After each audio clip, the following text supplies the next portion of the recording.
이사야서 11장 1절부터 10절까지의 말씀 제가 읽고 나눕니다.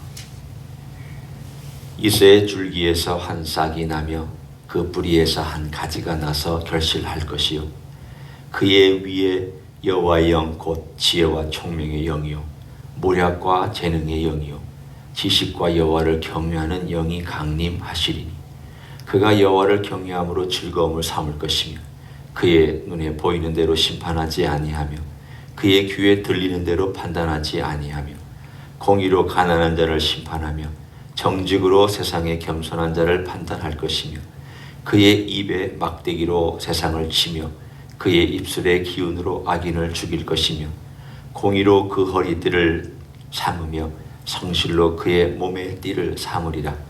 그때 이리가 어린 양과 함께 살며 표범이 어린 염소와 함께 누우며 송아지와 어린 사자와 살진 짐승이 함께 있어 어린 아이에게 끌리며 암소와 곰이 함께 먹으며 그것들의 새끼가 함께 엎드리며 사자가 소처럼 풀을 먹을 것이며 젖먹는 아이가 독사의 구멍에서 장난하며 젖된 어린 아이가 독사의 굴에 손을 넣을 것이라. 내 거룩한 산 모든 곳에서 해됨도 없고 상함도 없을 것이니 이는 물이 바다를 덮음같이 여호와를 아는 지식이 세상에 충만할 것임이니라. 그날에 이새의 뿌리에서 한 싹이 나서 만민의 기치로 설 것이요 열방이 그에게로 돌아오니니 그가 거한 곳이 영화로우리라. 아멘. 이사야서의 메시아에 대한 예언이 7장, 9장, 11장 이렇게 연달아서 한 장 걸러씩 나옵니다. 7장에서는 우리가 잘 알고 있는 임마누엘이라는 사인을 주셨죠. 그리고 9장에서는 그 메시아의 이름들에 대해서 나열했습니다. Wonderful Counselor, Almighty God, Everlasting Father, Prince of Peace. 이렇게 예수님의 이름을 4가지 혹은 5가지로 그렇게 말씀 나눴습니다.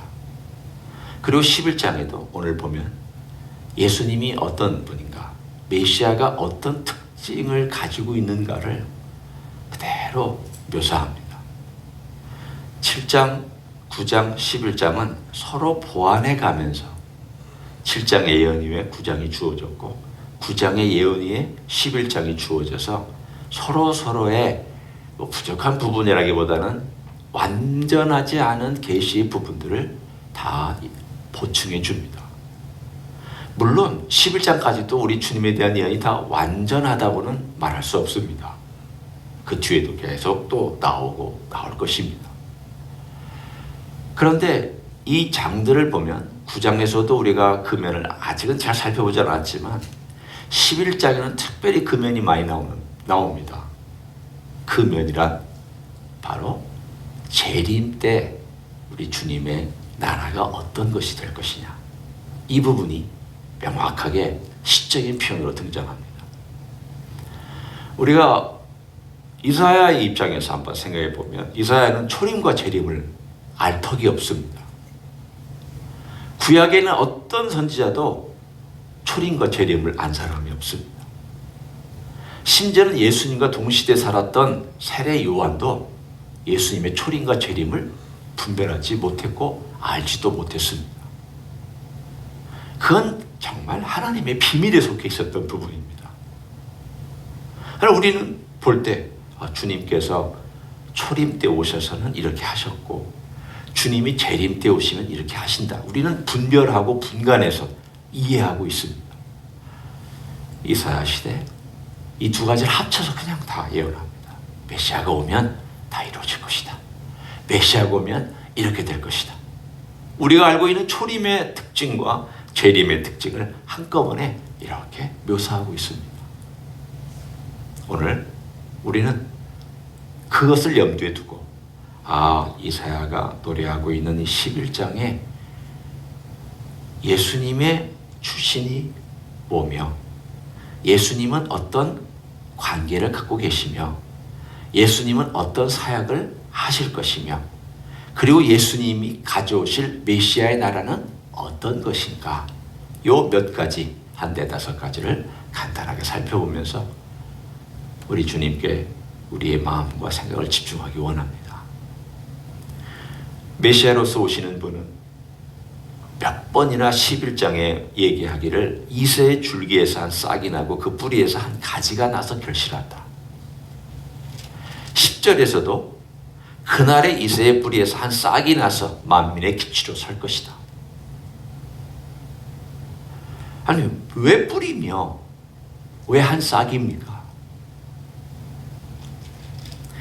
우리가 어느 숲을 가든지 또 어디를 지나가다 보면 큰 나무에 밑둥이가 이렇게 쭉 하고 잘려져 있거나 꺾여 있는 것을 볼 때가 있습니다. 어떤 경우는 그 밑둥이를 잘라서 사람들이 그냥 걸터 앉을 수 있도록 그 정도, 이 정도 높이의 나무들을, 큰 나무들을 잘라놓은 걸 볼 때가 있습니다. 그럼 지나가면서 아유, 저 나무가 살았나 죽었나 궁금할 때가 있죠. 만약 그 나무를 죽이려면 거기다가 화학약품을 가운데다 쏟아서 그 나무를 죽이려고도 할 것이고, 그냥 잘라만 놨으면 언젠가 거기 옆에서 이렇게 하고 싹이 나와서 줄기가 올라와서 또 생명을 움틀 것입니다. 왜 잘려졌느냐? 다윗 왕가가 망했잖아요. 아무도 신경 안 썼잖아요.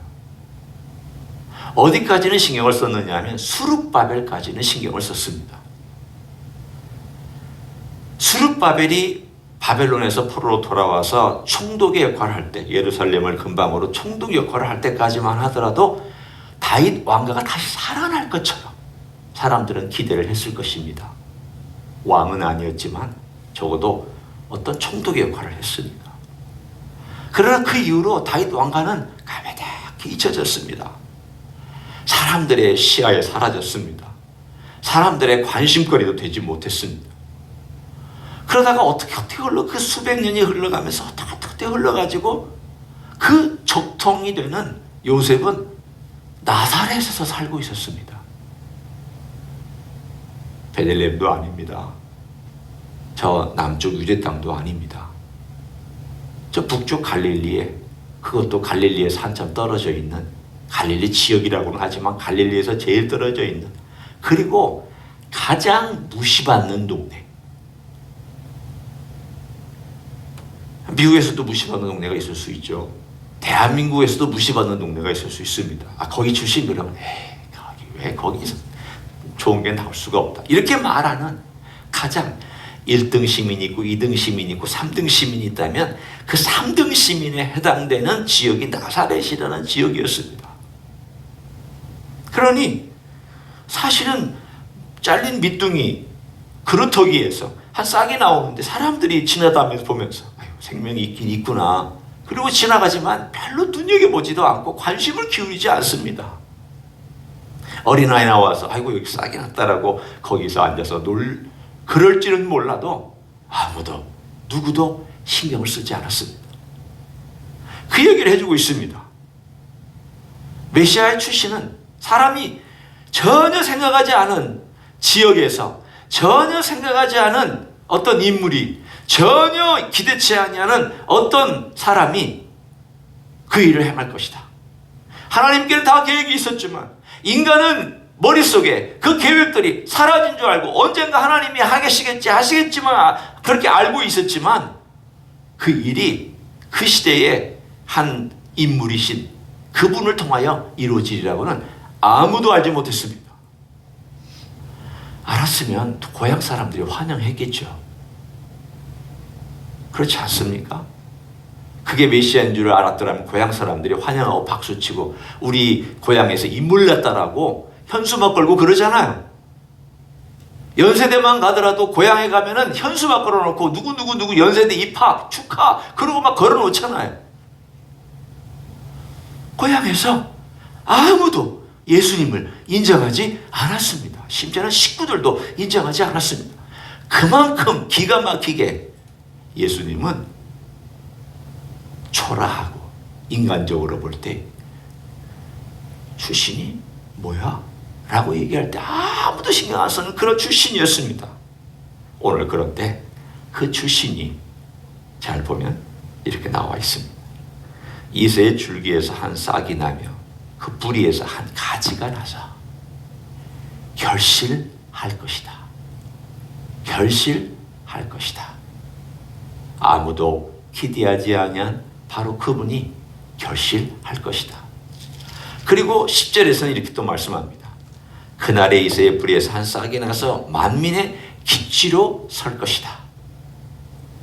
그 가지가 얼마나 커졌는지 그 거대한 가지가 나무가 되어서 그 나무에 새들이 깃들고 그 나무에 들짐승과 그 나무에 많은 생명체들이 깃들어서 그리로 몰려들어오는 그 기치가 되어서 세상의 모든 사람들이 와 저기 가면은 살겠다, 저기 가면은 무언가 있겠다라고 싶어서 세상의 사람들이 몰려드는 그 기치가 되어서 열방이 그에게로 돌아오는 그런 일들이 있을 것이다. 하나님의 작품입니다. 인간의 작품은 보기 그럴싸합니다. 힘과 돈과 명예와 군대의 힘과 뭐가 있어야 일이 진행되는 것처럼 사람들은 그렇게 얘기를 합니다. 지금 그렇잖아요. 미국이 그렇잖아요. 러시아가 그렇잖아요. 중국이 그렇잖아요. 뭔가 가져야지 세상에서 힘을 발휘하고 영향력을 발휘한다고 유지하고 있잖아요. 예수님을 보십시오. 뭐가 있습니까? 인간적으로 볼 때 재산이 있었습니까? 권세를 가지고 이 세상에 떵떵거렸습니까? 군대가 있었습니까? 나중에 이사야가 예수님에 대해서 메시아에 대해서 얘기하기를 흠모할 만한 것이 아무것도 없었다. 얼굴도 잘생긴 헐리우드 배우처럼 생기지 않으셨습니다. 목수, 거친 유대인, 수염이 가득한 한 유대인 남성. 우리가 그 얼굴을 다 알지는 못하지만 거친 곳에서 거친 손, 거친 발, 거친 얼굴, 이 햇빛에 그을려서 아마도 우리가 알고 있는 백인의 얼굴이 아닌 그을린 얼굴, 그런 얼굴을 가지신 한 인간으로 오신 분이 이 땅 위에 열매를 맺고 온 열방들이 모여드는 그 위대한 일을 행할 것이다. 저는 하나님의 위대함이 이런 데 있다고 저는 생각합니다. 하나님의 위대하심은 인간의 방법하고 다른 데 있습니다. 하나님의 위대하심은 인간의 기대한 것과 다르게 일하시는 데 있습니다. 만일 내가 기대하는 방식대로 내가 원하는 방식대로 하나님 일하셨다면 하나님은 하나님이 아니시죠. 내가 전혀 알지 못하는 방식과 알지 못하는 곳에서 알지 못하는 그분의 능력으로 사람들을 일으키시고 일하고 계시는 그분이 하나님이시니까 하나님의 방법이 있고 하나님의 능력이 있잖아요. 오늘 이 지금 내용이 들어가지도 않고 있지만 1절과 10절만 보더라도 와, 이사야도 참 흥분됐겠다. 그 시대에 암울한 그 시대에 하나님이 그런 메시아를 주시겠다. 그리고 언젠가 이런 일이 벌어질 것이다. 뭐 이해를 얼마나 했는지는 모르죠. 하나님이 주신 말씀대로 그 전달했으니까. 그러나 흥분했을 거예요. 그 메시아는 인간적인 면에서는 초라하게 오지만 그 안에 깃들어 있는 것을 봐라. 그런 성령에 충만할 것이다. 성령의 강림에서 그 가운데 있을 것이며 그는 아버지를 경외함으로 일을 할 것이다.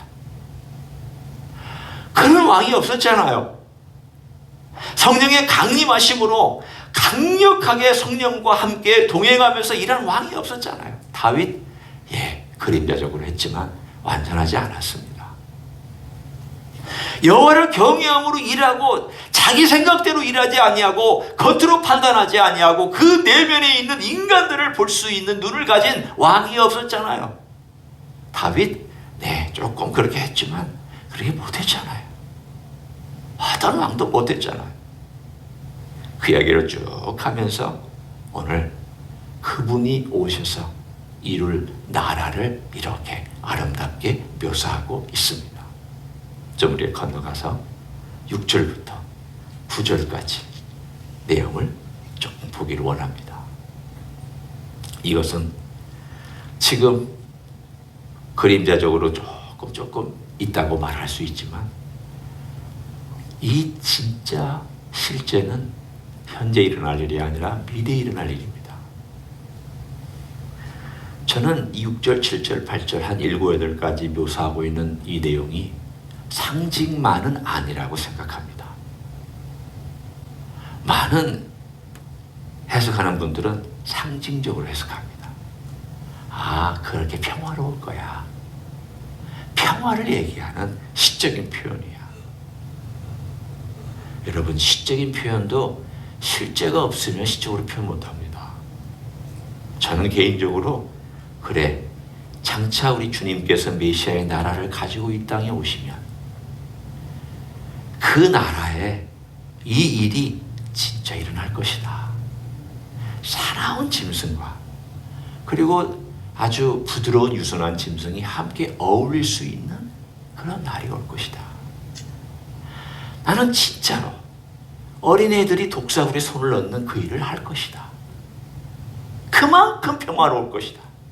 그 얘기예요. 그 일이 진짜 일어날 건데 그 일이 보여주는 상징이 뭐냐? 진짜 일어나는 그 일을 통해서 와, 메시아의 나라는 이런 것이구나. 이 세상에 언제 누구도 경험해보지 못한 에덴 동산에서나 경험해볼 수 있을 것 같은, 그러나 그때는 아기가 없었잖아요. 그때는 성인인 아담과 하와밖에 없었는데 이제는 그 메시아의 나라는 에덴 동산에서도 경험하지 못했던 그 어린애들이 독사의 굴에 손을 집어넣어도 해를 받지 아니하는 그런 여호와의 지식과 여호와를 아는 것과 여호와에 대한 여호와의 선과 여호와의 풍성함이 그 땅에 있을 것이다. 저는 그것을 문자적으로 믿습니다. 그 나라 올 것입니다. 얼마나 흥분됐겠어요, 이사야가. 저도 지금 막 흥분되는데, 그런 나라 오면 참 좋겠다.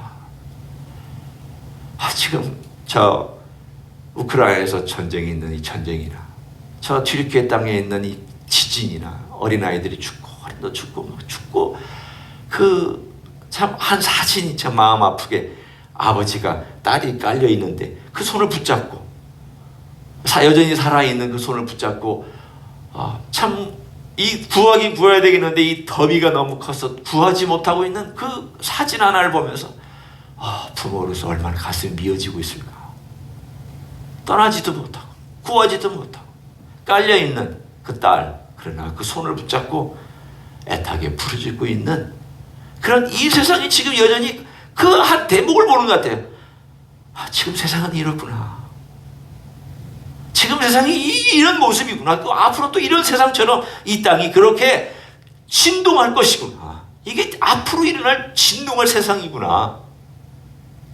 그렇지만 이 모든 것이 지나고 난 다음에 예수님께서 가져오실 그 나라는 그런 것들이 다 사라지고 전쟁과 지진과 폭풍과 해일과 인간이 가지고 있는 모든 악함과 시기와 질투와 이런 것들이 사라진 그런 나라를 주님께서 주시겠다 라고 약속하고 있는 이 예언의 메시지를 오늘 우리의 가슴으로 받기를 원합니다. 우리는 그 나라를 향해 가고 있습니다. 우리 주님께서 우리를 그 나라에 넣으실 텐데, 우리 주님께서 그 나라에 넣으실 때에 가서 넉넉하게 그 나라에 들어가서 주님과 함께 왕노릇할 수 있는 사람이 되는 게 얼마나 행복한 일이에요. 그런 행복한 것을 염두에 두시고 이 땅에서 우리 주님을 위해서 좀 더 충성하면 좋겠습니다. 우리 주님을 위해서 좀 더 일할 수 있으면 좋겠습니다. 그 나라를 바라보기 때문에 오히려 그게 동기가 되어서 주님의 나라에 내가 들어가서 주님과 함께 다스릴 수 있다는 이 특권을 가지고 이 땅에서 내가 좀 더 수고하고 싶다. 그런 주님을 내가 섬기고 싶다. 이런 마음으로 오늘 하루를 살아가시는 여러분 되시기를 예수님의 이름으로 간절히 축원합니다. 기도하겠습니다. 고맙습니다. 우리 주님은 초라한 인생으로 오셨습니다. 아무도 눈여겨보지 않았습니다. 심지어는 가족들도 예수님을 배척했었고 고향 사람들은 예수님을 죽이려고 했습니다. 예수님은 너무 완벽하게 인간으로 이 땅에 오셔서 목수로 일하셨고 한 어머니의 아들로 일하셨고 인간의 아들로 이 땅에서 머무셨습니다. 그러나 3년 동안 우리를 위하여서 열심히 섬겨주셨으며 가난한 자를 위하여 복음을 전하셨고 병든 자를 고쳐주셨으며 하나님의 마음으로 하나님의 복음을 우리들에게 전해주셔서 감사를 드립니다. 심지어 우리를 위하여 죄를 지시고 십자가에서 죽으시고 부활하신 주님, 그 영광의 나라에 우리가 오늘 들어와 있으며 앞으로도 또한 그 영광의 나라에 들어갈 것을 분명히 믿습니다. 그 나라는 멋진 나라, 이리와 어린 양이 함께 노는 나라, 어린아이가 그 독사의 굴에 손을 넣어도 해를 받지 않는 그 나라, 우리 주님이 직접 통치하시는 그 나라, 에덴 동산에 그때보다 더 멋진 찬란함이 있는 그 나라, 그 나라를 우리는 기대하며 오늘도 인내하며 주님 기다리며 수고하기를 원합니다. 그런 귀한 하루가 될 수 있도록 축복하여 주시옵소서.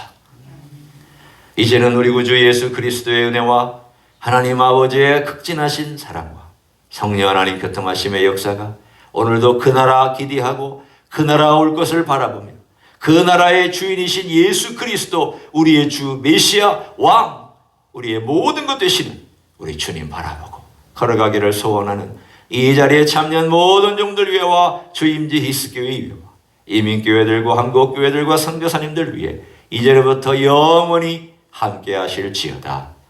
아멘.